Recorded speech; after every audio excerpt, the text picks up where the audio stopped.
नमस्कार दोस्तों, मैं Sandeep Sharma ESP Einstein science planet से।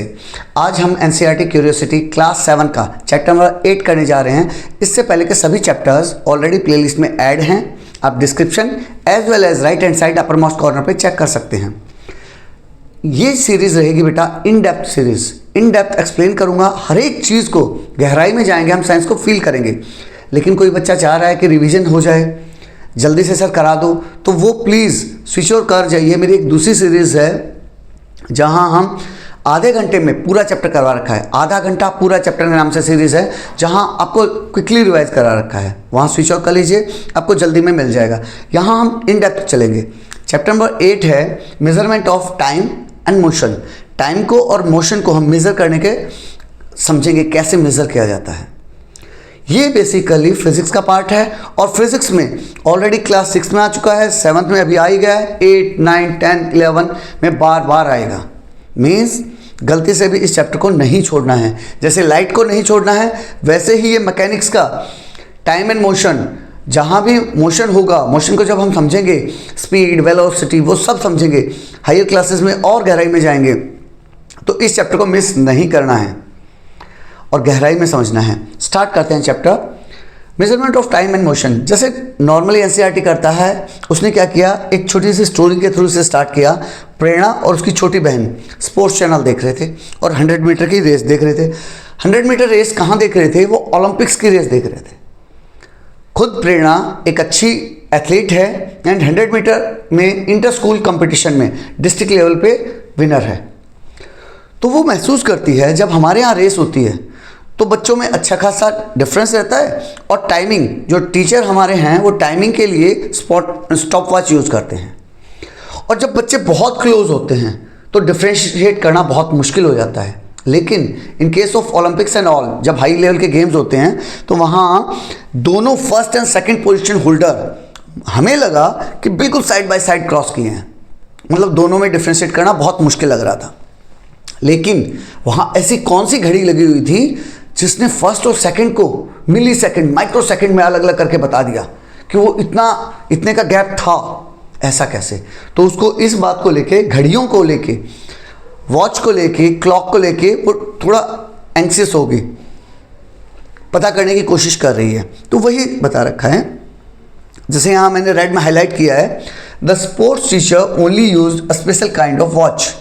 जो उनके यहाँ जब स्पोर्ट्स हो रहे थे तो उनके टीचर स्टॉप वॉच यूज़ करते हैं टाइमिंग को नोट करने के लिए। She had notice her mother wearing A watch on the wrist.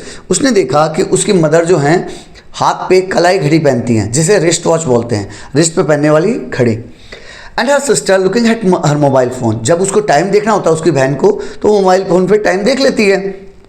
Her uncle used A Braille watch. उसके अंकल ब्रेल वॉच यूज़ करते हैं। ब्रेल वॉच होती है बेटा स्पेशली अंधे लोगों के लिए।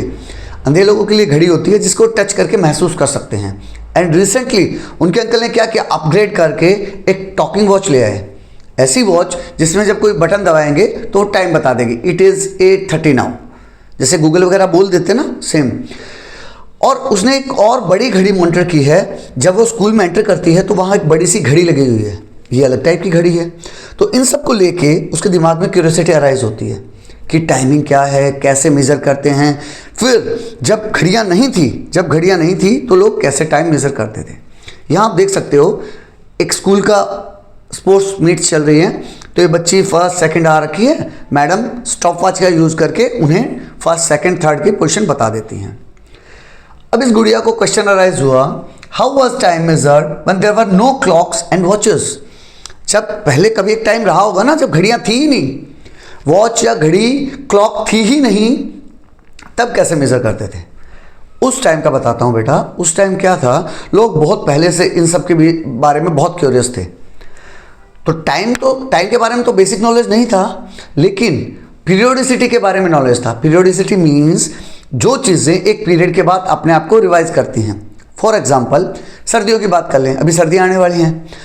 तो पहले के लोगों ने देखा, हमारे एंसेस्टर्स ने देखा कि सर्दियाँ कुछ एक फिक्स पैटर्न के बाद आती हैं। सर्दियाँ आई, फिर गर्मियाँ आई, फिर बारिश आई, फिर सर्दियाँ आई, इस टाइप से कुछ होता है। और मॉनिटर किया कि लगभग वही 365 डेज़ के आसपास फिर से वही सीज़न रिपीट हो रहा है। तो उन्होंने उसे क्या किया, उन्होंने वहाँ से एक कैलेंडर डिवाइस कर दिया, एक साल के बारे में सोच लिया कि ओके दिस इज ईयर, और वहाँ से कैलेंडर बना दिया। फिर जब कैलेंडर के हम और अंदर गए तो हमने देखा कि जैसे मून के फेसेस हैं और नॉर्मली एक महीने बाद अपने आप को रिवाइज करते हैं, अपने आप को रिपीट करते हैं, सेम फेस मुझे एक महीने बाद दिखाई देता है। तो मून के फेसेस से मैंने महीने का कॉन्सेप्ट दिमाग में घुसा लिया। अब उसके बाद जो सुबह सूरज निकलता है सूरज छिप जाता है, सूरज निकलता है सूरज छिप जाता है, उससे मैंने एक आइडिया लगाया क्यों ना मैं इसको एक दिन मान लूँ। उसको भी एक दिन मान लिया। सूरज जो धरती अपने रोटेशन कर रही, जो अभी पता चला, उस टाइम तो हमें लगता था कि सूरज रोटेट कर रहा है, तो सूरज जो रोटेट कर रहा था उसके हिसाब से हमने अंदाज़ा लगा लिया दिस इज़ अ डे। और क्यूरियोसिटी बढ़ती चली गई, और क्यूरियोसिटी बढ़ती चली गई, हमें साल का पता चल गया, महीने का पता चल गया, डे का पता चल गया। आओ अब दिन के और अंदर चलते हैं, दिन को भी हम डिवाइड कर लेते हैं। इसी हिसाब से उन्होंने धीरे धीरे दिन को समझना शुरू किया। दिन के लिए हमने क्या किया, सूरज की जो परछाई बनती थी, सूरज से जो परछाई बनती थी, जैसे अभी हम यहाँ सनडायल वगैरह के बारे में समझेंगे, उससे हमने अंदाजा लगाया कि कैसे वो मूव कर रहा है और कैसे टाइमिंग चेंज हो रही है। वही समझते हैं मेजरमेंट ऑफ टाइम के अंदर में। Humans got interested in keeping track of time long ago. बहुत पहले से इंटरेस्टेड थे। They started noticing that many events in nature repeat themselves. बहुत सी इवेंट ऐसी हैं जो रिपीट करती हैं अपने आप को after definite interval of time, एक पर्टिकुलर इंटरवल के बाद ही रिपीट करती हैं। For example the rising and setting of the sun. Sunrise हो रहा है और सेट हो रहा है, सनसेट हो रहा है, एक दिन बाद, वहाँ से एक दिन का कॉन्सेप्ट आया। The faces of the moon, moon के जो फेस चेंज हो रहे हैं तो कितने दिन में चेंज हो रहे हैं, नॉर्मली एक महीने में चेंज हो रहे हैं, तो वहाँ से मंथ का कॉन्सेप्ट आया। And changing season, season change हो रहे हैं, और सीजन चेंज कितने दिनों में हो रहे हैं, नॉर्मली सर मुझे लगा कि नॉर्मल 365 के आसपास चेंज हो रहे थे, तो मैंने वहाँ से ईयर का कॉन्सेप्ट बना लिया। They started using the cycle of these events for time keeping. वहाँ से उन्हें टाइम कीपिंग स्टार्ट कर दिया कि टाइम को किस तरह से मेंटेन रखें। First they devise calendars. सबसे पहले उन्होंने क्या बनाया बेटा, उन्होंने कैलेंडर्स बनाए। A day was defined by the cycle of rising and setting of the sun, as we already discussed. Rise कब हो रहा है, सेट कब हो रहा है, उसके हिसाब से उन्होंने दिन का प्लान किया। They begin the quest to find ways of knowing the time of day. फिर धीरे धीरे वो डे के अंदर घुसना शुरू किए कि चलो दिन को समझते हैं। उसके बाद उन्होंने कुछ डिज़ाइन बनाए, कुछ डिवाइसेस तैयार किए अलग अलग तरीके से। सम ऑफ दीज वर सनडाइल्स, यहाँ दिखा रखा है, सनडाइल दिखा रखा है, वाटर क्लॉक्स, पानी की घड़ियाँ, hourglasses and candle clocks. इनके बारे में समझते हैं। ये सनडाइल दिखा रखा है बेटा, यहाँ देखो। In a sundial time is determined with the changing position of the shadow. ये बेटा सनडाइल है, यहाँ मान लीजिए सन है, यहाँ सन है, तो यहाँ से रोशनी डालेगा। जब यहाँ से रोशनी डालेगा तो इसकी परछाई गिरेगी, इसकी परछाई गिरेगी किसी एक पर्टिकुलर जगह पे। वो पर्टिकुलर जगह का यूज़ करते हुए और धीरे धीरे सन जैसे जैसे इधर मूव करेगा तो परछाई भी मूव करेगी। उसके हिसाब से हमने टाइम को टाइम का पता लगाने की कोशिश की। Next is water clocks. यहाँ वाटर क्लॉक के दो मॉडल दे रखे हैं। First one water flowing out type, जिसमें पानी बाहर बह रहा है। Second is floating bowl type. दो टाइप के दे रखे हैं। पहले वाले को ध्यान से देखिए, क्या किया उसने, एक बड़ी बकेट टाइप लिया, उसमें एक जैसे हम नॉर्मल में टैप लगा देते हैं ना, उसी टाइप का छेद कर दिया, उस टाइप का छेद कर दिया, और नीचे दूसरा बर्तन रख दिया। अब इसमें पानी को फुल कर दिया। पानी को फुल करने के बाद छेद है तो धीरे धीरे पानी नीचे बाहर निकलेगा। जैसे आप लोग टैप से पानी बाहर निकालते हो, सिमिलरली पानी बाहर गिर रहा था, और पानी बाहर गिर रहा था तो मैंने अंदाज़ा लगा लिया, ओके लगभग इतनी देर बाद, उस टाइम में आवर तो था नहीं, लगभग इतनी देर बाद ये पूरा पानी निकल जाता है। फिर से मैंने इसको वापस इसी में डाल दिया, फिर वो निकल जाएगा। तो मान लीजिए इसका 1 आवर हो सकता है, 1 घंटे में वो पानी बाहर आ रहा हो, इस टाइप से। इसको बोलते हैं बेटा फ्लोटिंग बाउल टाइप। इसके अंदर क्या किया, एक बड़ा बर्तन लिया, बड़े बर्तन के अंदर यहाँ पानी भर दिया, और उस पानी में एक छोटा बर्तन छोड़ दिया, छोटा वेसल। उस वेसल में ध्यान से देखिए, यहाँ आपको छेद दिखाई देगा, एक छेद कर दिया। अब छेद कर दिया तो जब छेद है तो इसके अंदर धीरे धीरे पानी ऊपर आएगा। पानी ऊपर आएगा तो ये छोटी वाली बाउल भरती जाएगी, भरती जाएगी, भरती जाएगी। आफ्टर सम टाइम वो डूब जाएगी, आफ्टर सम टाइम वो डूब जाएगी। इसको बेटा बेसिकली घटिका यंत्र के नाम से जानते हैं, घटिका यंत्र के नाम से जानते हैं। और इस तरह से डिज़ाइन किया कि ये जो छोटी वाली बाउल है लगभग 24 मिनट्स के बाद इस तरह से डिज़ाइन किया, और छेद को इस तरह से डिज़ाइन किया कि ये छेद 24 मिनट्स बाद इसको डुबो दे। इसको घटिका यंत्र, ये बहुत फेमस था उस टाइम में, सबसे ज़्यादा इन सब में से सबसे ज़्यादा यूज़ किए जाने वाले यंत्रों में से था ये। काफ़ी टाइम तक चला, काफ़ी टाइम तक चला और 24 मिनट में हमने डिज़ाइन कर लिया।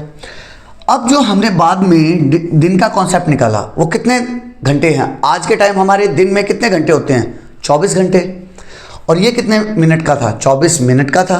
तो इस तरह से हमने देखा कि अगर ये 60 बार डूब जाए और 60 बार इसको फिर से बाहर रख दूं, 60 बार डूब जाए और 60 टाइम्स इसको बाहर रख दूं, तो उससे मेरा एक दिन बन रहा था।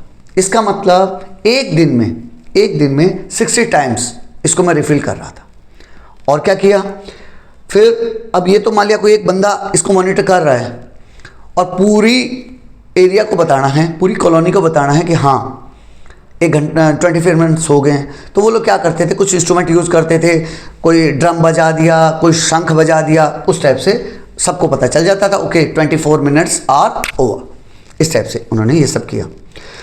Third one, an hour glass. यहाँ हम एक आवर को मेज़र करते थे। बेसिकली उसने क्या किया, 2 ग्लास के वो लिए और उसको एक यहाँ कॉमन पैसेज के थ्रू जोड़ दिया। जैसा आप देख पा रहे हो, कॉमन पैसेज में ऊपर वाले में मिट्टी डाल दी और यहाँ बिल्कुल पतला सा रास्ता छोड़ दिया, और वो पतले से रास्ते में से धीरे धीरे रेत नीचे आ रहा है। बालू रेत टाइप डाल देते हैं बेटा इसमें, और धीरे धीरे नीचे आ रहा है।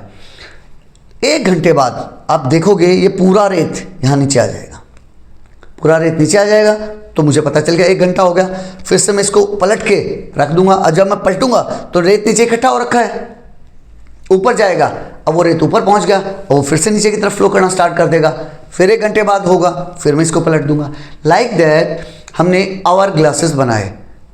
नॉर्मली अभी भी ये आवर ग्लासेस लोग स्टाइल के लिए, जहाँ ऑफिसेज वगैरह में शोबाजी के लिए लोग यूज़ करते हैं इसको।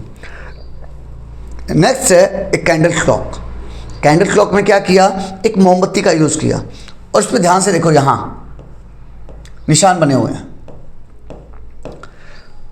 यहाँ निशान बने हुए हैं। तो मान लीजिए मैं कैंडल, बिल्कुल नई कैंडल स्टार्ट की, 10 सेंटीमीटर की थी। मैंने उसको ऑन किया और ऑन करने के बाद मॉनिटर किया कि इसको पूरा ख़त्म होने में 10 घंटे लग रहे हैं। मैं एग्जांपल के लिए बता रहा हूँ, नॉर्मली 10 घंटे नहीं चलती, एग्जांपल के लिए आपको समझाने के लिए बता रहा हूँ। फिर मैंने क्या किया, टोटल टाइम कितना था, 10 आवर्स। कितना घंटे लग रहा था, 10 आवर्स लग रहा था। तो फिर मैं क्या करूँगा, इसको 10 पार्ट्स में डिवाइड कर लूँगा, सच दैट, और हर पार्ट पे यहाँ नंबर लिख दूंगा 1 2 3 4 5 6 7 8 9 10। तो मुझे ईजिली पता चल जाएगा, जैसे ही यहाँ से यहाँ तक पहुँची 1 घंटा हो गया, जैसे यहाँ से यहाँ पहुँची 1 घंटा हो गया। इस टाइप से बेटा ये डिफरेंट टाइप्स की क्लॉक डिज़ाइन की गई थी। फिर फैसिनेटिंग फैक्ट्स में, ये जयपुर राजस्थान में जंतर मंतर में एक बहुत बड़ा सनडायल है। कितना बड़ा है सर, 27 मीटर ऊंचा। 27 मीटर मीन्स 80 फीट के आसपास, 8 मंजिला बिल्डिंग के आसपास ऊंचा है ये जंतर मंतर में, जो कि एक यूनेस्को की वर्ल्ड हेरिटेज साइट है। यूनेस्को यूनाइटेड नेशंस का एक वो है बेटा पार्ट, जो कि हेरिटेज साइट्स को रिकॉग्नाइज करता है और उसको मेंटेन करने में हेल्प करता है। कितना ऊंचा है, 27 मीटर ऊंचा है। इसमें भी धूप की परछाई को यूज़ करते हैं। मान लीजिए यहाँ सूरज है और अगर सूरज इधर आ रहा है तो इसकी कहीं परछाई पड़ेगी, और ये आप ये मान लीजिए 1 मिलीमीटर पर सेकंड के हिसाब से जैसे जैसे परछाई मूव करेगी तो 1 मिलीमीटर पर सेकंड, 1 मिलीमीटर मूव करेगी, 1 मिलीमीटर मूव करेगी परछाई, तो मैं बोल दूंगा 1 सेकंड हुआ है। 1 मिलीमीटर मूव करेगी तो मैं बोल दूंगा 1 सेकंड हुआ है। इसमें लेकिन दिक्कत क्या है, ये वहाँ का सोलर टाइम या फिर आप बोल दो लोकल टाइम बताता है। क्यों? क्योंकि सूरज के हिसाब से बताता है ना। सोलर टाइम या लोकल टाइम का कॉन्सेप्ट क्या है, एक बात बताइए बेटा, अगर आप आसाम में जाएंगे तो वहाँ सूरज पहले निकलेगा। क्यों? क्योंकि वो प्योर ईस्ट में है। वहीं जब आप गुजरात में जाएंगे तो गुजरात में सूरज सबसे बाद में उगेगा, क्योंकि वो प्योर वेस्ट में है। ईस्ट से वेस्ट में आने में लगभग 2 घंटे का डिफरेंस आ जाएगा। तो अभी अगर लोकल टाइम की बात करें तो अगर मान लो आसाम में 4 घंटे हैं, 4 बजे हैं, तो यहाँ भी 6 बजे होंगे। 2 घंटे का बेसिक डिफरेंस आपको महसूस होगा, लेकिन फिर उससे तो दिक्कत आ जाएगी। तो क्या करते हैं नॉर्मली, पूरे देश का जैसे पूरे इंडिया का एक टाइम ले लेते हैं। कहाँ से लेते हैं? IST, इंडियन स्टैंडर्ड टाइम कहाँ से लेते हैं? वो इलाहाबाद से लेते हैं बेटा। हम मान के चलते हैं कि इलाहाबाद सेंटर में है, कुछ पोर्शन उसका उससे ईस्ट में है इंडिया का, कुछ पोर्शन वेस्ट में है, तो इलाहाबाद से ले लेते हैं और वहाँ से स्टैंडर्ड टाइम उसके हिसाब से। तो ये जो सनडायल था वो हमें लोकल टाइम बताता था, ना कि इंडियन स्टैंडर्ड टाइम। अब उसके दिमाग में एक खुराफात आई, अब क्यूरियोसिटी है, एक्सपेरिमेंट कर रहे हैं, तो why not to make a simple water clock, क्यों ना हम भी एक सिंपल आसान सी वाटर क्लॉक बना लें। कैसे बनाएंगे? एक बड़ा बॉटल लिया, एक सिंपल बॉटल लिया, उसको बीच से काट दिया, 2 पोर्शन हो जाएंगे, एक नीचे का एक ऊपर का। ये देखो, जो ऊपर वाला पोर्शन है उसमें छोटा सा छेद कर दिया, कील का यूज़ करके उसने छोटा सा छेद कर दिया। अब नीचे वाले पोर्शन में ऊपर वाले पोर्शन को उल्टा करके, नीचे वाला पोर्शन सीधा है, ऊपर वाले पोर्शन को उल्टा करके रख दिया, तो यहाँ क्या होगा? यहाँ छेद होगा। अब उसके अंदर एक कलर्ड वाटर डाल दिया। कलर्ड वाटर कुछ भी डाल सकते हो बेटा, आप उसमें पोटेशियम परमैंगनेट यूज़ कर लीजिए, होली का कलर यूज़ कर लीजिए, कोई भी कलर यूज़ कर लीजिए, सच दैट वो कलर आपको गिरता हुआ अलग से दिखाई दे। उसके बाद क्या किया? ऊपर वाले पोर्शन को फुल कर दिया मैंने, ऊपर वाले पोर्शन को फुल कर दिया। अब यहाँ छेद है तो ड्रॉप बाय ड्रॉप यहाँ से पानी गिरेगा। मैं टाइमर स्टार्ट करूँगा, जब पहला ड्रॉप गिरना शुरू होगा मैं टाइमर स्टार्ट कर लूँगा अपनी घड़ी में। Okay start. उधर से भी पानी गिरना शुरू हो गया। मैं मॉनिटर करूँगा कि पूरा का पूरा पानी कब नीचे इकट्ठा हो जाएगा। मान लीजिए 30 मिनट्स में इकट्ठा हो जाता है नीचे, तो मैं ये बोल दूंगा ये जो मेरी घड़ी बनी है ये 30 मिनट्स की बनी है। ये वही आवर क्लॉक टाइप बनी है जहाँ आपने देखा था 1 घंटे में ऊपर का नीचे आ जाता था। फिर से अगर आपको रिवाइज करना है फिर से ऊपर डाल दीजिए, फिर से वो आधा घंटे में रिपीट करेगा।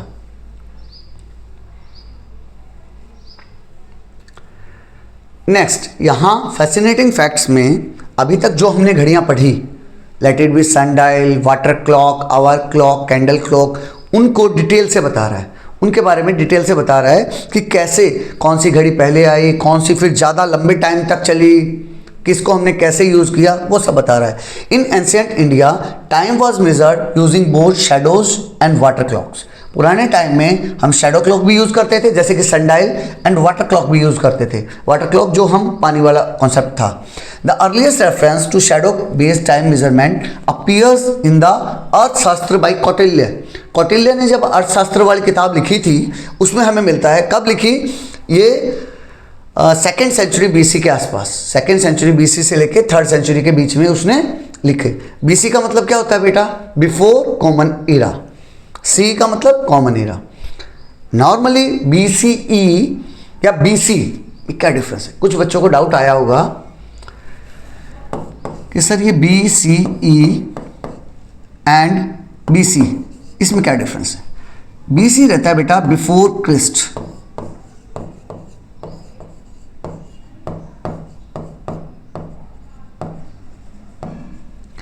और BC before common era. Sir ये अलग अलग है क्या? नहीं बेटा, ये कोई अलग अलग नहीं है, दोनों सेम ही हैं।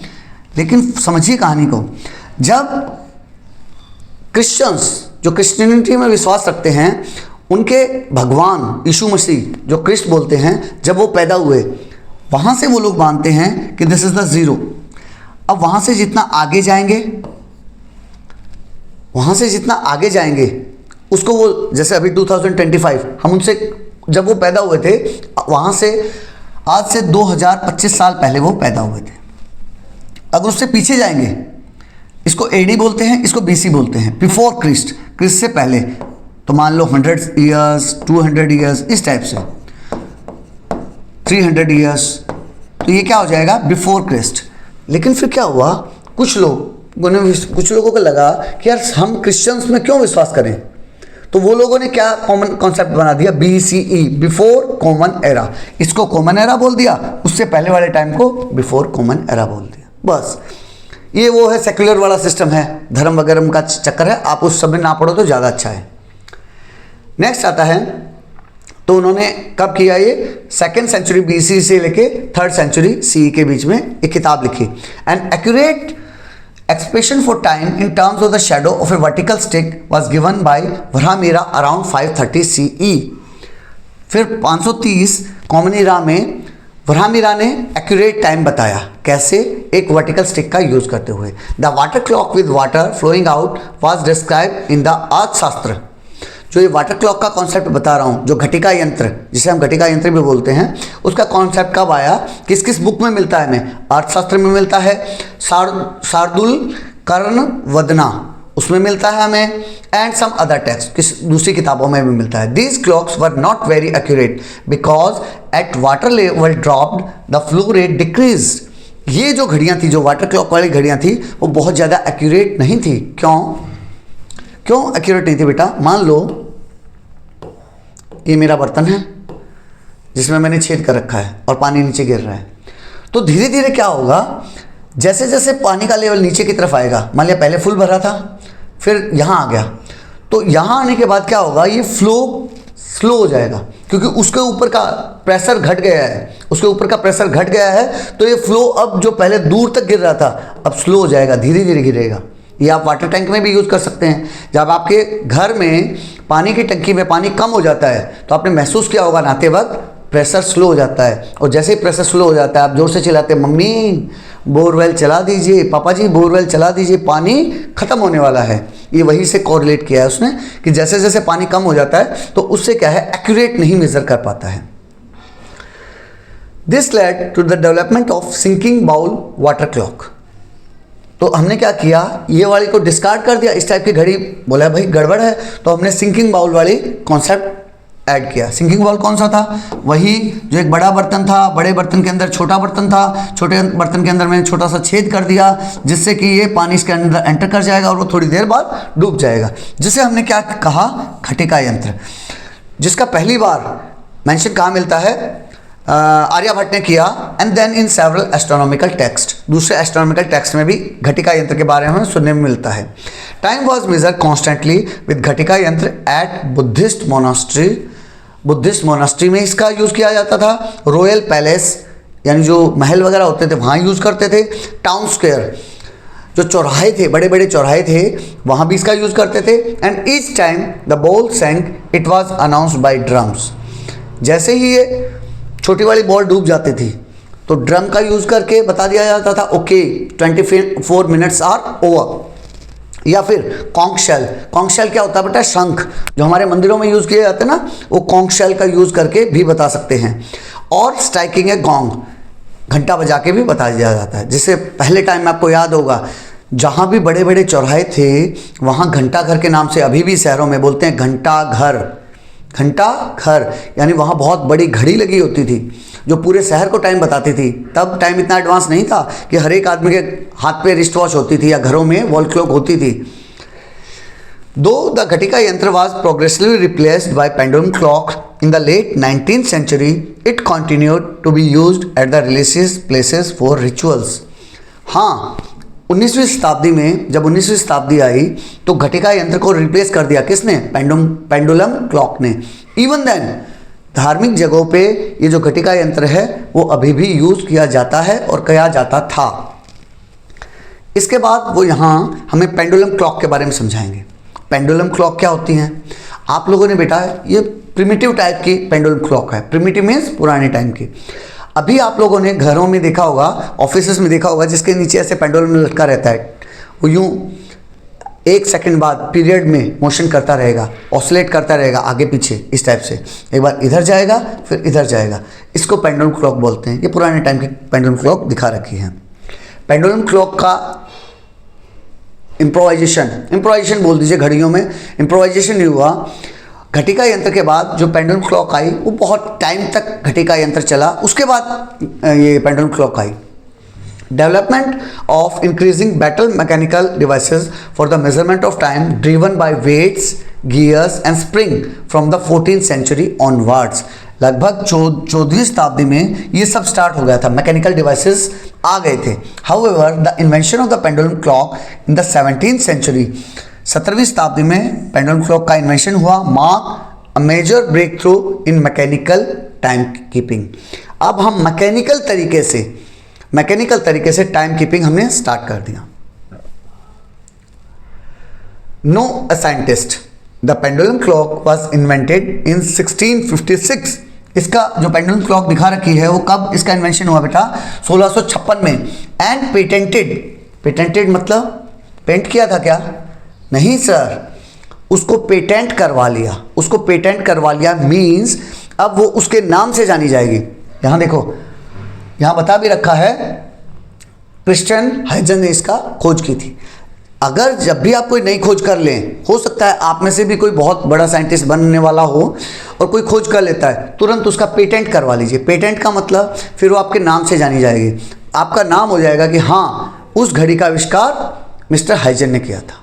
जैसे इससे पहले की घड़ियाँ कोई भी पेटेंटेड नहीं है, हमें नहीं पता घटिका यंत्र का आविष्कार किसने किया था, आवर क्लॉक का आविष्कार किसने किया था। हाँ, ये देखिए इन्होंने पेटेंट करा लिया तो हम जानते हैं कि क्रिश्चियन हाइजन ने इनका आविष्कार किया था। He was inspired by the investigation of pendulum by Galileo Galilei. वो इंस्पायर्ड थे गैलीलियो से, बहुत फेमस साइंटिस्ट हैं गैलीलियो, उनसे इंस्पायर्ड थे। क्यों?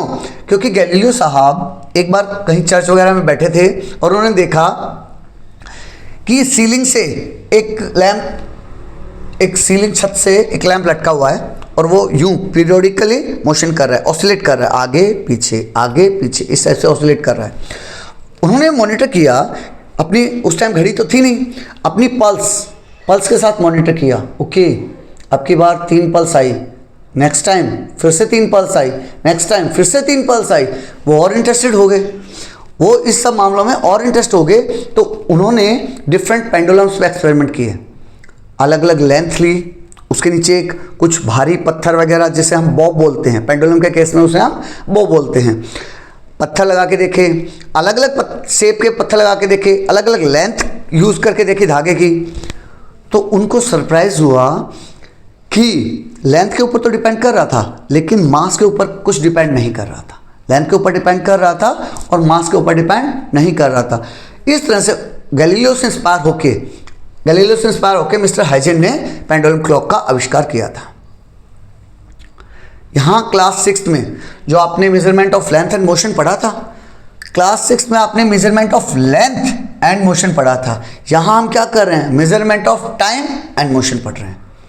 कोरिलेशन समझो, इन चीज़ों का आपस में कोरिलेशन समझो, फिर जैसे जैसे हम हायर क्लासेस में जाएंगे ये आपस में लिंक हो जाएंगे। वहाँ हमने लेंथ एंड मोशन पढ़ा, अब हम टाइम और मोशन पढ़ेंगे। 8th में जाएंगे तो वो लेंथ, टाइम, मोशन सबको मिक्स कर देंगे, लेंथ, टाइम, मोशन सबको मिक्स कर देंगे। Where we observe the oscillatory motion of an eraser hung with a thread. वहाँ हमने एक थ्रेड से एक लंबा सा धागा लिया जिसमें एक इरेजर बांध दिया, यहाँ इरेजर बांध दिया और उसका ऑसिलेशन कराया। क्या वो पेंडुलम जैसा ही था क्या? पेंडुलम ही तो था बेटा। पेंडुलम में क्या है? एक लंबा सा धागा होगा और इसके नीचे कोई वेट बांध देंगे। यहाँ उसने एक बॉब बांधा है, वहाँ उसने एक इरेजर बांधा था। मास का कोई इफेक्ट पड़ता ही नहीं है, तो ये और ये लगभग सेम है। हाँ, लेंथ का इफेक्ट पड़ेगा क्या? हाँ पड़ेगा। कहाँ मैं वो एक्सपेरिमेंट कंडक्ट करा रहा हूँ उसका भी फर्क पड़ेगा। मीन्स इक्वेटर पे अलग होगा, पोल पे अलग होगा, लाइक दैट। ये नहीं है कि 10 मीटर दूर गया तो चेंज हो जाएगा, नहीं, बहुत दूर जाऊंगा मैं पोल पे, इक्वेटर पे, वो चेंज करूंगा तब फर्क पड़ेगा।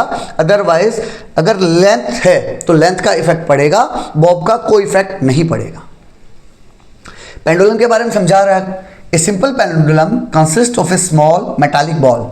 इसमें एक छोटी सी मेटालिक बॉल रहती है, कॉल्ड द बॉब, उसे बॉब बोलते हैं। Suspended from a rigid support, ऊपर से हमने एक रिजिड सपोर्ट से बांध दिया। फॉर एग्जांपल हमारी छत पे बांध सकते हैं, हम दरवाजे पे कील टांग के वहां बांध सकते हैं। बाई अ लॉन्ग थ्रेड, एक लंबा सा धागा यूज करते हुए उसको बांध दिया। ये यहाँ दिखा रखा है कैसे किया उसने। रिजिड सपोर्ट यूज किया, लॉन्ग थ्रेड यूज किया एंड बॉब यूज किया। फिर हम देखेंगे उसको, जैसे मैंने इस टाइप से, जैसे इमेज में दिखा रखा है, इस टाइप से लिया और यहाँ बॉब उस पर बांध दिया। फिर मैं क्या करूँगा, उसको एक डायरेक्शन में ले जाऊँगा, यहाँ मतलब यहाँ लेके आ गया। अब इसको मैं यहाँ से रिलीज कर दूंगा, मेक श्योर, बुक में लिखा भी है मेक श्योर, पुश मत कीजिए इसको, धकेलना नहीं है, वहाँ से रिलीज करना है, छोड़ना है आपको। धकेलेंगे तो उसका मोमेंटम चेंज हो जाएगा, उसका जो वाइब्रेशंस हैं, जो ऑसिलेशन है वो चेंज हो जाएंगे, क्योंकि अब ये आप एक फोर्स दे रहे हैं, एक्स्ट्रा फोर्स दे रहे हैं, एक्स्ट्रा फोर्स मत दीजिए, उसको रिलीज कीजिए बस। तो जैसे रिलीज करेंगे तो अब ये यहाँ से इधर जाएगा, फिर से मीन पोजीशन पे आ जाएगा, मीन पोजीशन से क्रॉस करते हुए इधर जाएगा, इस टाइप से इधर जाएगा। अब यहाँ जाके कहीं एक हाइट पे जाके रुक जाएगा। जैसे आपने स्विंग देखा होगा, झूला बच्चे पे झूलता है, वो भी ऐसे एक हाइट तक जाएगा, वहाँ उसकी स्पीड 0 हो जाएगी, फिर वापस आएगा, फिर पीछे एक हाइट तक जाएगा, फिर वो यहाँ से मेन पोजीशन तक आएगा, मेन पोजीशन से फिर पीछे जाएगा, और इस टाइप से ये मोशन चलता रहेगा। इंपॉर्टेंट बात क्या है, जो ये मूव कर रहा है, ये एक फिक्स टाइम लेगा, अभी एक्सपेरिमेंट के थ्रू हम समझेंगे। इसकी लेंथ पे डिपेंड करेगा, मास पे डिपेंड नहीं करेगा। इट्स मोशन इज पीरियोडिक, इसका मोशन कैसा है बेटा, पीरियोडिक वर्ड कहाँ से बना, पीरियोडिक वर्ड बना सर पीरियड से, पीरियोडिक वर्ड बना पीरियड से। पीरियड और पीरियोडिक में क्या वो है, जैसे आप अपने स्कूल में देख रहे होगे, पीरियड्स कितने टाइम के बाद रिपीट होते हैं सर, नॉर्मली 40 मिनट्स या 45 मिनट्स के बाद। मेरे स्कूल में 45 मिनट्स में होता है, कोई बच्चे बोलेगा कि 40 मिनट्स में होता है। तो वो 40 मिनट्स के बाद दूसरा पीरियड आ जाता है, वो अपने आप को फिर से रिवाइज करता है, एक नया टीचर आता है, हमें पढ़ाता है, फिर से चला जाता है, फिर 40 मिनट्स बाद फिर से रिवाइज होगा, फिर से रिपीट होगा, नया टीचर आएगा, पढ़ाएगा, चला जाएगा। तो वही तो पीरियड है बेटा, यहाँ से शुरू किया, वहाँ गया, फिर वहाँ वापस आ गया, एक पीरियड खत्म हो गया है, अब यहाँ से फिर से वो वही जर्नी फिर से स्टार्ट कर रहा है, फिर जाएगा, फिर वापस आएगा, लाइक दैट। समझ पा रहे हैं? तो इसका नेचर कैसा है बेटा, पीरियोडिक नेचर है। बिकॉज पीरियोडिक क्यों बोला, because it repeats its path after a fix interval of time, एक फिक्स इंटरवल ऑफ टाइम के बाद वो अपने आप को रिपीट कर रहा है, इसीलिए उसको पीरियोडिक बोला है। जैसे उसने बताया, ये जो मैंने एक्सप्लेन किया वही लिखा है, the time taken by the pendulum to complete one oscillation is called time period. One oscillation कहाँ से शुरू होगा, यहाँ से शुरू होगा बेटा, और यहाँ गया, और वापस जब यहाँ आ जाएगा तब वन ऑसिलेशन स्टार्ट हो जाएगा। लेकिन एक उल्टे दिमाग का बच्चा है मेरी क्लास में, वो बोला सर मैं यहाँ से नहीं मानूंगा, मैं यहाँ से स्टार्ट करना चाहता हूँ। तो कोई दिक्कत नहीं बेटा, यहाँ से स्टार्ट कर लीजिए, यहाँ तक आइए, फिर जब वापस वहाँ पहुँच जाए तो एक ऑसिलेशन हो गया। अब बच्चे शैतान होते हैं, उनका तो दिमाग खुराफाती होता है ना, क्यूरियोसिटी। सर एक काम करें क्या, मेन पोजीशन से स्टार्ट कर लें?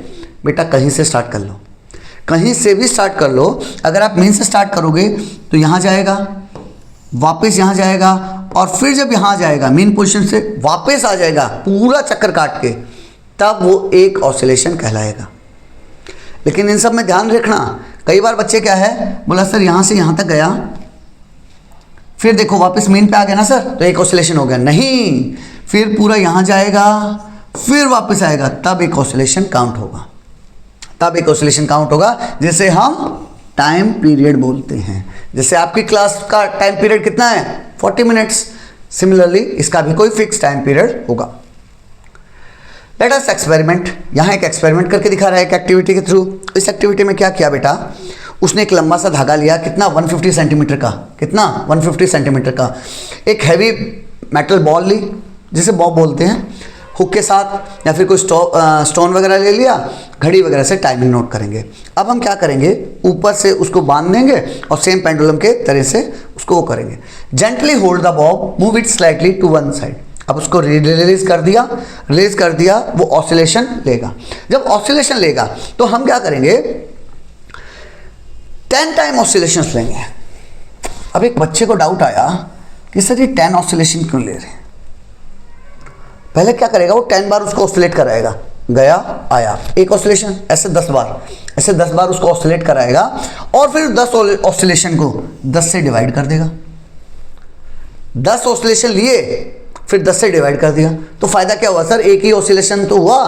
10 ऑसिलेशंस डिवाइडेड बाय 10। जब 10 को 10 से डिवाइड करूंगा तो एक ऑसिलेशन तो निकल के आया। तो सर क्यों इतना टाइम खराब करवाते हो सर हमारा, एक काम करते हैं ना, एक ही ऑसिलेशन ले लेते हैं। जानबूझ के बेटा उन्होंने 10 लिया है। अगर आप और ज़्यादा एक्यूरेटली करना चाह रहे हैं जैसे हो सकता है उस टाइम गैलीलियो ने किया था तो उन्होंने 100 टाइम्स या 1000 टाइम्स लिया होगा। क्यों? क्योंकि जितना ज़्यादा बार आप उस एक्सपेरिमेंट को परफॉर्म करेंगे उतना ही एक्यूरेट आपके रिजल्ट आएंगे। कैसे? मान लो बेटा मैंने पेंडुलम को यहाँ से पुश किया और वो गया वापस आया और उसे टाइम लगा 2 सेकेंड, गया वापस आया उसे टाइम लगा 2 सेकेंड। मैं एक एग्जांपल समझा रहा हूँ। लेकिन जब ये मैं मेजर कर रहा था ना, हो सकता है मैं थोड़ी सी गलती कर दूँ स्टॉप वॉच को ऑन करने में, ऑफ करने में, तो वो जो 2 सेकेंड था वो मुझे फील हुआ 2.2 सेकेंड, 2.2 सेकेंड। तो इससे तो पूरा ही कैलकुलेशन गड़बड़ हो जाएगा। लेकिन वही पीरियड अगर मैं 10 बार कैलकुलेट करूंगा तो जो टोटल 20 सेकेंड्स आएगा उसमें गलती की गुंजाइश कम है, क्योंकि अगर उसमें गलती करूंगा भी तो 20.2 सेकेंड आएगा। और जब मैं उसको 10 से डिवाइड करूंगा तो मेरे को ईजिली 2 सेकेंड्स के आसपास ही 2.0 कुछ आएगा, सेकेंड आएगा, 2.0 सेकेंड के आसपास ही आएगा। यानी मेरा एक्यूरेट हो जाएगा। जबकि मैं सिर्फ एक ले रहा था तो सिर्फ और सिर्फ 2.2 सेकेंड्स आ रहा था। तो कितना वेरिएशन आ गया। वही अगर मैं 100 टाइम्स कर दूं तो मेरा और ज़्यादा एक्यूरेट हो जाएगा। इस तरह से हम क्या करेंगे, टाइम पीरियड पता करने की कोशिश करेंगे। टाइम टेकन फॉर 10 ऑसिलेशंस पहली बार करूंगा तो मान लिया जैसे अभी का एग्जाम्पल ले रहे हैं तो मैं उसे 20 सेकेंड्स मान लेता हूँ।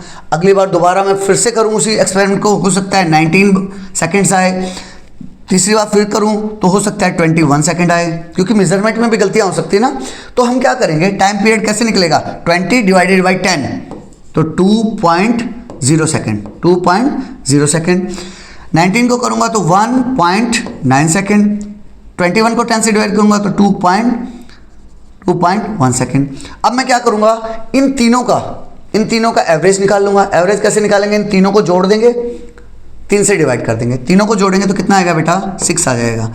और जब 2 से डिवाइड करेंगे और 3 से डिवाइड करेंगे तो ऑटोमेटिकली 2 सेकेंड मेरा सही आंसर आ जाएगा। 2 सेकेंड मेरा सही आंसर आएगा। तो आप देख पा रहे हो जितनी बार मैं उसको कर रहा हूँ उतना एक्यूरेट मैं रिजल्ट के उतना पास पहुँच रहा हूँ। यही तो हमारी साइंटिफिक अप्रोच है जो आप क्यूरियोसिटी के थ्रू समझ रहे हैं।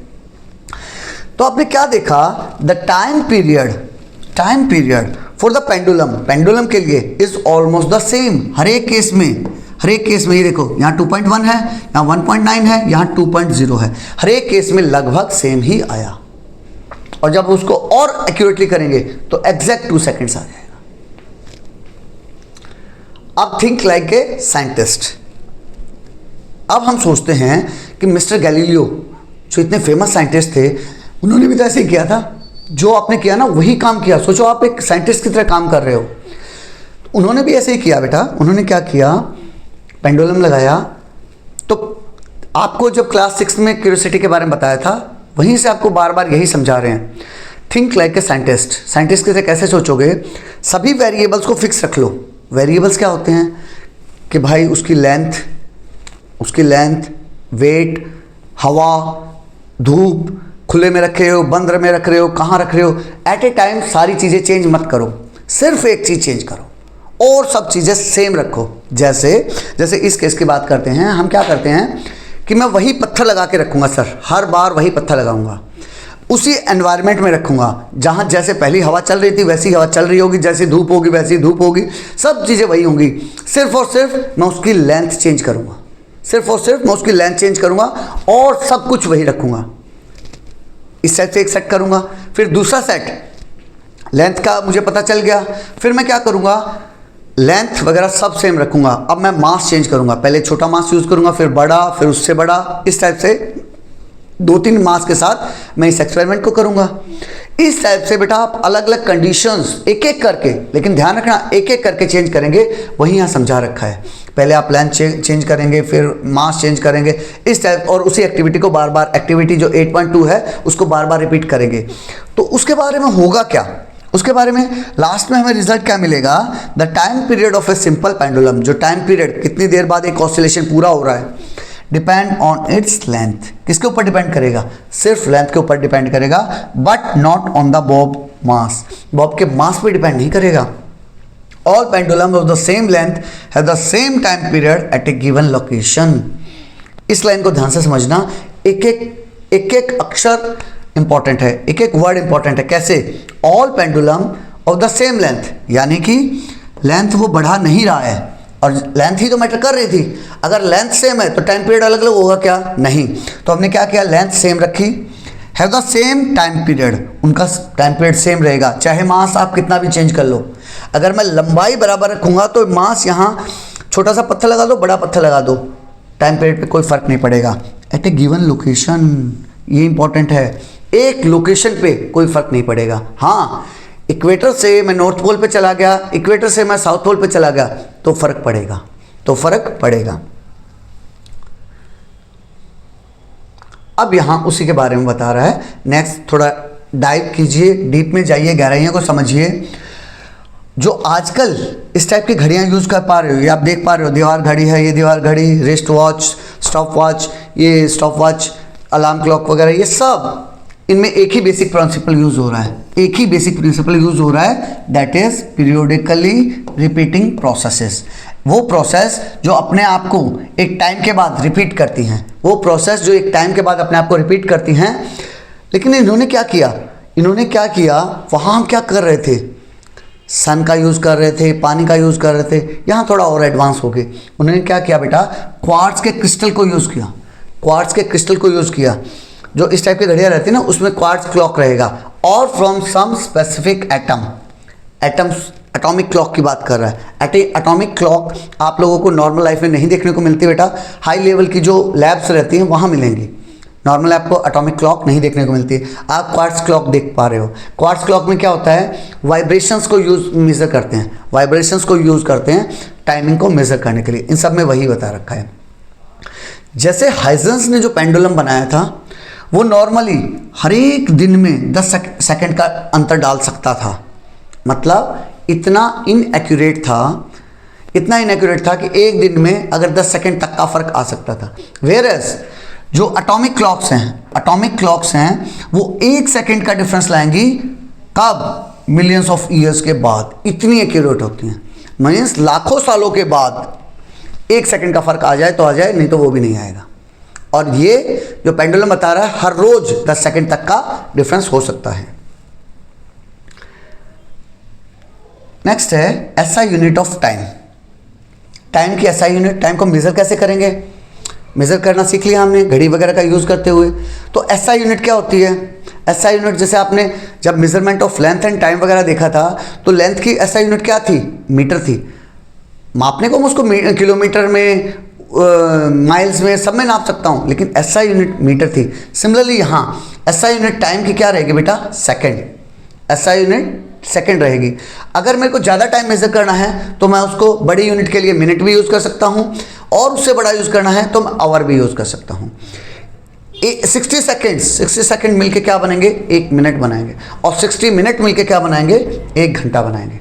और 24 घंटे मिलके क्या बनाएंगे? 1 दिन बनाएंगे। और 7 दिन मिलके क्या बनाएंगे? 1 वीक बनाएंगे। और 30 या 31 डेज मिलके क्या बनाएंगे? 1 महीना बनाएंगे। और 365 डेज या फिर 12 मंथ्स मिलके क्या बनाएंगे? 1 ईयर बनाएंगे। इस टाइप से बता रखा है। लेकिन थोड़ा यहाँ गहराई से समझना है तो डाइव डीप कीजिए, समझिए उनको कैसे रिप्रेजेंट करते हैं। अब ये ध्यान रखना बेटा, सभी में देखो फर्स्ट वर्ड कैसा है? फर्स्ट वर्ड कैसा है? लोअर केस यूज़ कर रखा है। सेकेंड, मिनट्स या आवर, सभी में लोअर केस यूज़ कर रखा है। अगर सेंटेंस के स्टार्ट में आ जाए तब आप कैपिटल यूज़ करोगे। फॉर एग्जाम्पल, मुझे सेकेंड लिखना है इस तरह से, second is the unit of measurement of time. तो मेरा सेंटेंस कहाँ से शुरू हुआ?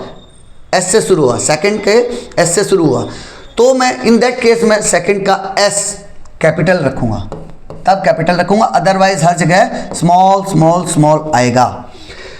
उनका सिंबल क्या रहेगा? सेकेंड का सिंबल होगा एस, मिनट का सिंबल होगा MIN, आवर का सिंबल होगा H। लेकिन कुछ टीचर्स भी एस की जगह क्या करते हैं बेटा? SEC, सेकेंड यूज़ कर लेंगे। मिनट की जगह तो ठीक है, मिनट में गड़बड़ नहीं करते हैं, नॉर्मली MIN ही यूज़ करते हैं। आवर में क्या करते हैं वो?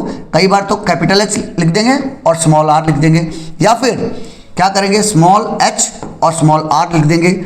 और होना क्या चाहिए? स्मॉल h होना चाहिए। This is the right, this is the wrong, this is the wrong. This is the right, and second की जगह सिर्फ एस लिखना चाहिए, ये भी गलत है, ये भी गलत है। I repeat once again, second का स्मॉल एस, मिनट का स्मॉल MIN, आवर का सिर्फ H स्मॉल में वो रहेगा, उसके अलावा कुछ नहीं रहेगा। उसके अलावा गलती क्या करते हैं, मान लिया मैंने S लिखा या मिनट लिखा, गड़बड़ अधिकतर देखना मिनट में करेंगे। जब मिनट लिखते हैं तो उसके बाद डॉट लगा देते हैं, उनको लगता है कि मिनट का मैं शॉर्ट फॉर्म लिख रहा हूँ, मिनट का मैं शॉर्ट फॉर्म लिख रहा हूँ, तो मिनट के बाद डॉट लगा देते हैं। या फिर आवर के बाद क्या करेंगे, ऐसे लिखेंगे HR डॉट। ये नहीं करना है, डॉट किसी में भी नहीं रहेगा अनटिल अनलेस जब तक सेंटेंस खत्म नहीं हो रहा है। तो जो सेंटेंस खत्म हो रहा है वो शॉर्ट फॉर्म के लिए नहीं होता है, वो तो फुल स्टॉप होता है, इसीलिए ये गलतियां नहीं करनी है। फैसिनेटिंग फैक्ट्स में बता रहा है, the hole in the bowl of the ghatika yantra was made in such a manner. जो होल बनाया था घटिका यंत्र भूल मत जाना, घटिका यंत्र क्या था, बड़े बाउल में छोटा बाउल जो डूब जाता था, तो उसमें इस तरह से डिज़ाइन करेंगे, घटिका यंत्र को इस तरह से डिज़ाइन करेंगे, होल को इस तरह से डिज़ाइन करेंगे कि वो एक बार में 24 मिनट्स ले पूरा भरने के लिए और डूब जाने के लिए, जिसे हम 24 मिनट्स को क्या बोला, घटिका या फिर घटी, इसी नाम पे उसका घटिका यंत्र, यंत्र मीन्स मशीन, इसी नाम पे उसका घटिका यंत्र पड़ा। क्योंकि बाद में हमें पता चला कि 24 आवर लॉन्ग डे होता है, तो अगर मैं उसको 60 बराबर पार्ट्स में बांट लूँ तो वो 64 घटीज नहीं बन जाएंगे, सॉरी 60 घटीज बन जाएंगे, 60 घटीज बन जाएंगे। इस तरह से उसने पूरे दिन को स्टैंडर्ड यूनिट्स के लिए एक घटी कितने मिनट से बनाई, 24 मिनट्स के। नेक्स्ट बता रहा है एक्टिविटी 8.3 में, let us identify A wall clock दिखा रखी है, look at the wall clock shown in and carefully what is the smallest interval of time you can measure with it. इसमें आप एक बात बताओ, आपके घरों में भी वॉल क्लॉक होगी, स्कूल में होगी, वहाँ आपने देखा होगा कि सबसे कम कौन सा टाइम हम मेजर कर सकते हैं। इसमें कितनी सुइयाँ हैं, 3 सुइयाँ हैं सर। पहली जो सबसे छोटी है उसको आवर क्लॉक बोलते हैं, जो उससे बड़ी थोड़ी मोटी होती है उसे मिनट क्लॉक, मिनट की सुई बोलते हैं, मिनट नीडल बोलते हैं, और जो सबसे लंबी है और जो सबसे पतली है उसे सेकंड की सुई बोलते हैं। किसकी सुई बोलते हैं, सेकंड की, सेकंड नीडल। तो आवर तो बड़ी यूनिट है, आवर वाले के बारे में बात करेंगे नहीं क्योंकि आवर हमें मेजर नहीं करना है। उससे छोटी यूनिट कौन सी है, मिनट है, उसके बारे में भी बात नहीं करना क्योंकि हमारे पास सेकंड भी है। सबसे छोटा क्या था, सेकंड था।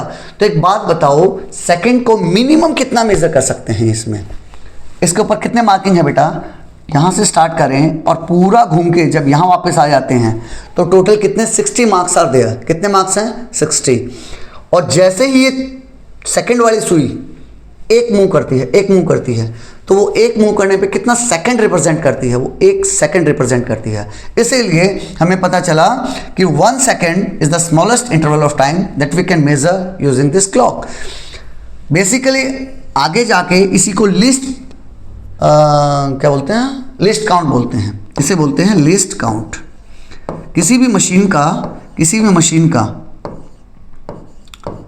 लिस्ट काउंट चेक करते हैं। जैसे इस घड़ी का हमने चेक किया लिस्ट काउंट, यानी मिनिमम कितना मेजर कर सकती है, ये 1 सेकंड मेजर कर सकती है, ये 1 सेकंड मेजर कर सकती है।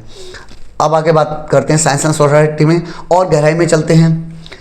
तो आपने देखा कि भाई वो जब रेस वगैरह हो रही थी ओलंपिक में, तो वहाँ इतना माइन्यूटली ऑब्जर्व कर रहे थे कि सेकंड तो छोड़ दो, वो 100th यानी 1 सेकंड का मैंने भी कैपिटल लिख दिया, 1 सेकंड का 100वां हिस्सा उसको 100 से डिवाइड कर दिया, उसको 100 से डिवाइड कर दिया, 1 सेकंड का 100वां हिस्सा, या फिर 1,000th ऑफ ए सेकंड यानी 1 सेकंड का 1000वां हिस्सा तक मेजर कर पा रहे थे। 1000वां हिस्से को क्या बोल देंगे बेटा, मिली सेकंड। सेकंड का मिली हिस्सा, मिली को बोलते हैं 10⁻³ सेकंड, 10⁻³ सेकंड। तो ये वही है, 1000 जब ऊपर जाएगा 10⁻³ बन जाएगा millisecond. To determine the winner in a race. Similarly अगर हम ECG करवाते हैं, हार्ट का ECG होता है बेटा, जिसे हम इलेक्ट्रोकार्डियोग्राम बोलते हैं, इलेक्ट्रॉनिक तरीके से हमारे हार्ट को मेज़र करता है, इलेक्ट्रॉनिक तरीके से हमारे कार्डियो को, हार्ट को मेज़र करता है, जिसे ECG मशीन बोलते हैं, जो कि इसी तरह से 100 1000 तक को भी मेज़र कर सकती है। अब आगे जाएंगे। इन digital recording capture sound 1000 of time पर सेकेंड फॉर स्मूथ प्लेबैक, जो ऑडियो रिकॉर्डिंग में इसी टाइप से एडवांस करते हैं।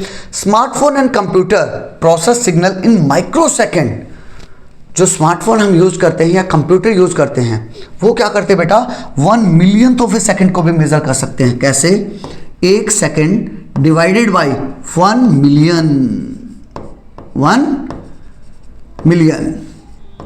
सोचो 1 सेकेंड को 1 मिलियन से डिवाइड कर दिया, वो भी हम मेजर कर सकते हैं। वही बता रखा है जिसे हम माइक्रो सेकेंड बोलते हैं। माइक्रो मीन्स 10⁻⁻⁶ सेकेंड, इतना तक मेजर कर सकते हैं। तो हम इतने प्रेसिजन पे पहुंच गए हैं और अभी और भी scientist are working on it.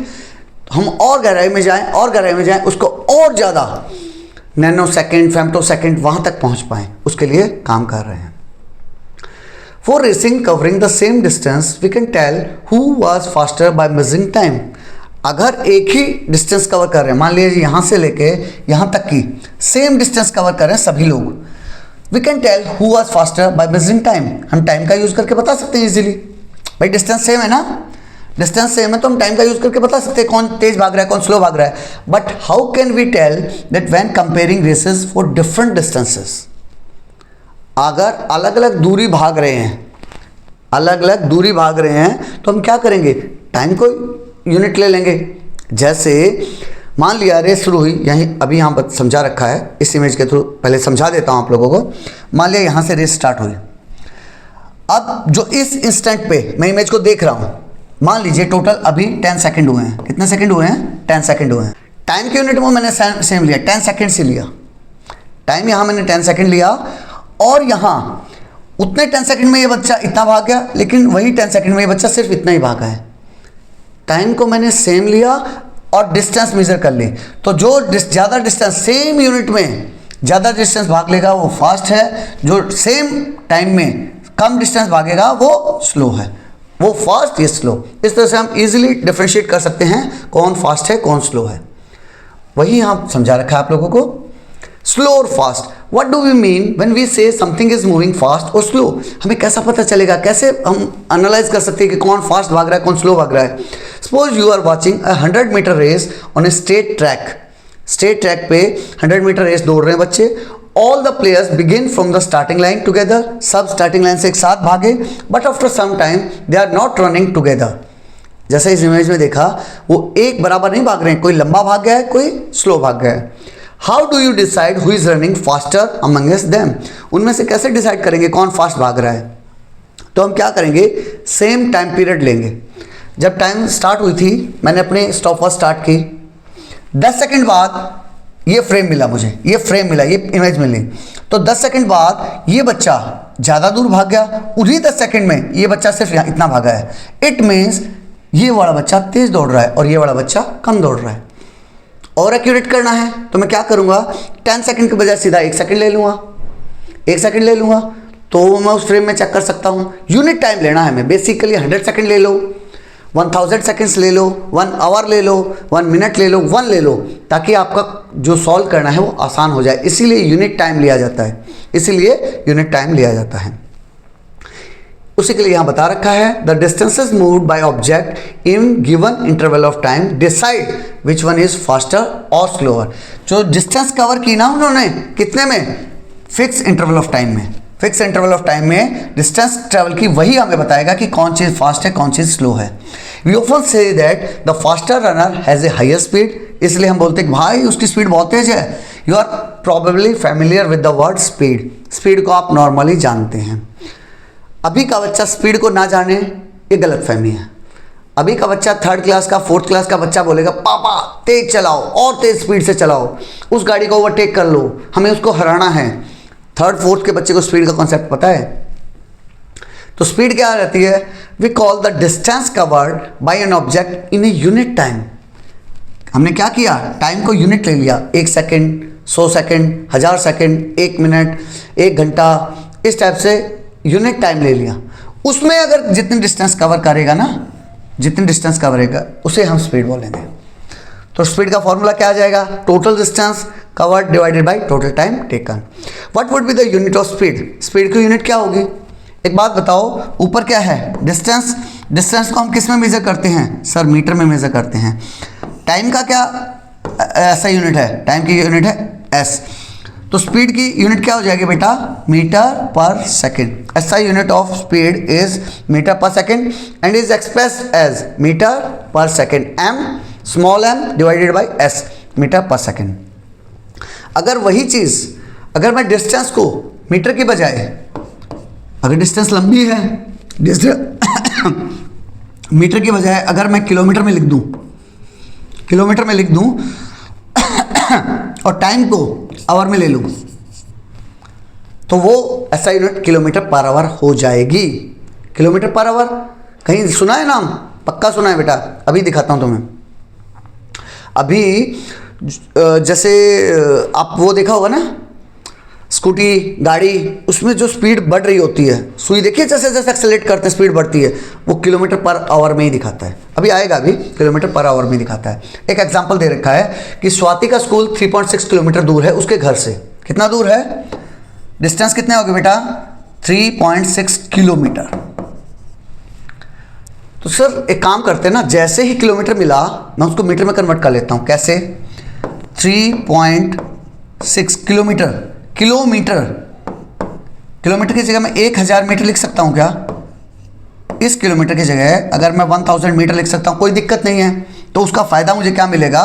मेरे पास एसआई यूनिट में आ गई। यूनिट क्या आ गई? एसआई यूनिट में आ गई। ठीक है सर, आपने सही कन्वर्ट कर लिया। आगे चलते हैं। It took her 15 minutes. उसको टाइम कितना लगा? टाइम कितना लगा? उसको टाइम लगा 15 मिनट्स। 15 मिनट्स। सर ये तो फिर से गड़बड़ कर दी, मिनट में दे रखा है, इसको तो सेकंड में कन्वर्ट करना पड़ेगा क्योंकि एसआई यूनिट इज सेकंड। तो एक काम कीजिए ना, 15 को एज इट इज रहने दीजिए, मिनट की जगह आप सीधा 60 सेकंड लिख दीजिए। 60 सेकंड लिख दीजिए, बस हो गया। अब आपके एसआई यूनिट में आ गया। स्पीड निकालनी है। स्पीड क्या होती है? टोटल डिस्टेंस, डिस्टेंस ये थी divided by total time. Total time क्या है? 15 मल्टीप्लाइड बाय 60 मीटर। ऊपर था, नीचे क्या था? सेकंड। जब आप इसको पूरा काटे पिटेंगे तो क्या आ जाएगा? आंसर आ जाएगा 4 मीटर पर सेकंड। आंसर है। Let us calculate. Look at the railway time table on the internet. अब यहाँ आपको एक रेलवे का यूज करके एक तरीका बताएगा, एक एक्टिविटी कराएगा जिसमें आपको स्पीड कैलकुलेट करना सिखाएगा। मैं आपको डायरेक्टली उसको थीम बता देता हूँ। उसने क्या बताया, यहाँ हम स्पीड ऑफ ट्रेन पता करेंगे। कैसे पता करेंगे? मैं अपने घर के पास में जो स्टेशन है, वो स्टेशन का नाम फॉर एग्जांपल दिल्ली की बात कर लेते हैं। दिल्ली याद कर लिया मैंने। अब मैं टाइम टेबल खोलूँगा। टाइम टेबल खोल के दिल्ली से नियरेस्ट स्टेशन मेरा मान लीजिए बड़ा स्टेशन है आगरा। बड़ा स्टेशन देखिएगा आगरा। दिल्ली से आगरा है तो उसके बीच में मान लीजिए 4 ट्रेन चल रही हैं, फर्स्ट सेकंड थर्ड फोर्थ। मैं उनको टाइम दे दूंगा, नंबरिंग दे दूंगा, first second third fourth. Name of the train, कोई झांसी एक्सप्रेस है, कोई उत्तरांचल एक्सप्रेस है, कोई कुछ है, जो भी नाम देना है उस टाइप से आप यहाँ दे दीजिए, यहाँ दे दीजिए। Name of the next station, जैसे सभी का एक ही रखना, आगरा आगरा आगरा आगरा। दिल्ली से आगरा चलने वाली ट्रेन की बात कर रहा हूँ। Distance till the next station, तो दिल्ली से आगरा मैं मान लेता हूँ 200 किलोमीटर है, तो डिस्टेंस होगी 200 किलोमीटर। सभी में सेम रहेगी, कोई दिक्कत नहीं सर, सभी में सेम रहेगी। Time taken till the next station, यहाँ चेंज होगा। अभी तक यहाँ देखो कोई चेंज नहीं हुआ, यहाँ चेंज होगा। Time taken till the next station, कितने घंटे लगे? मान लो पहली ट्रेन को लगे 4 घंटे, तो मैंने 4 आवर लिख दिए। दूसरी ट्रेन को लगे 3 घंटे, मैं 3 घंटे लिख दिए। इसको लगे 2 घंटे, मैंने 2 लिख दिए। किसी को लगे 6 घंटे, मैंने 6 घंटे लिख दिए। स्पीड कैलकुलेट करना है, हर एक स्पीड का टाइम निकालेंगे। कैसे? Total distance divided by total time. Total distance कितनी है? 200 डिवाइडेड बाय टाइम कितना है? 4 आवर। जब आप इसको काटोगे 4 5 20 0, तो ये क्या आ गया? 50। ऐसा यूनिट क्या थी? किलोमीटर। नीचे क्या था? आवर। तो 50 किलोमीटर पर आवर में स्पीड आ गई। इस हिसाब से अलग अलग स्पीड निकाल लेंगे, सभी की स्पीड निकाल लेंगे। फिर बोलेंगे कि स्पीड किसकी ज़्यादा है, तो आपको इजीली न्यूमेरिकल में पता चल जाएगा कि स्पीड किसकी ज़्यादा है। जिसकी 100 आएगी उसका ज़्यादा होगी, जिसकी 50 आएगी उसकी कम होगी। लाइक दैट आप इजीली कैलकुलेट कर सकते हैं। इस टाइप से आप फर्स्ट ट्रेन को कैलकुलेट करेंगे। Relationship between speed, distance and time. यहाँ एक फॉर्मूला जो हमें दिया था क्या फॉर्मूला था? Speed is equal to total distance divided by total time, total distance divided by total time. हो सकता है क्वेश्चन में आपसे स्पीड पूछा है तो आप क्या कीजिए, एज इट इज रख दीजिए फॉर्मूले का, कोई दिक्कत नहीं, इजीली स्पीड कैलकुलेट हो जाएगा। लेकिन क्वेश्चन में हो सकता है डिस्टेंस पूछा हो और आपको स्पीड निकालना, डिस्टेंस पूछा हो, स्पीड और टाइम दे रखा हो, कुछ नहीं है, इसे फॉर्मूले को ऊपर नीचे रख लीजिए, इजीली हो जाएगा। कैसे? मान लीजिए उसने डिस्टेंस पूछा है तो मैं क्या करूंगा, टोटल डिस्टेंस को वहीं रख लीजिए, टोटल डिस्टेंस को उसी तरफ रख लीजिए, कोई दिक्कत नहीं।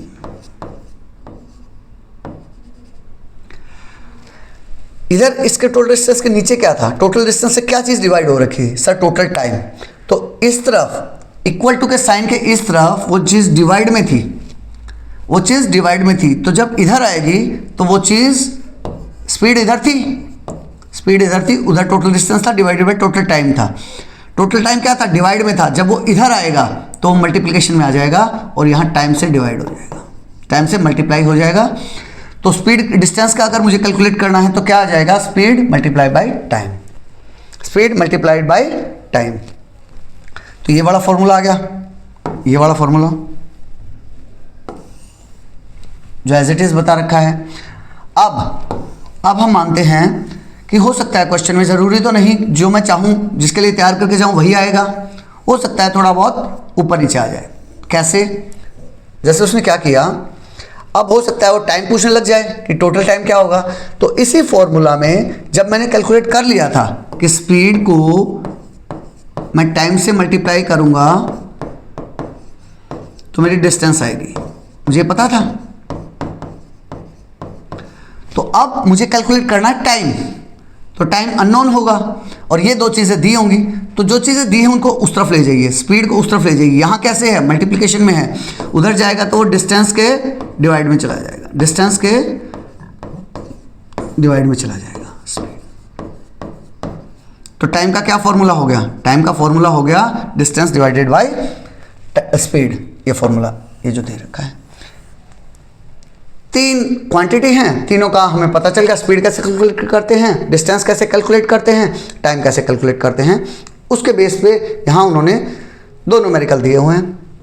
कैसे?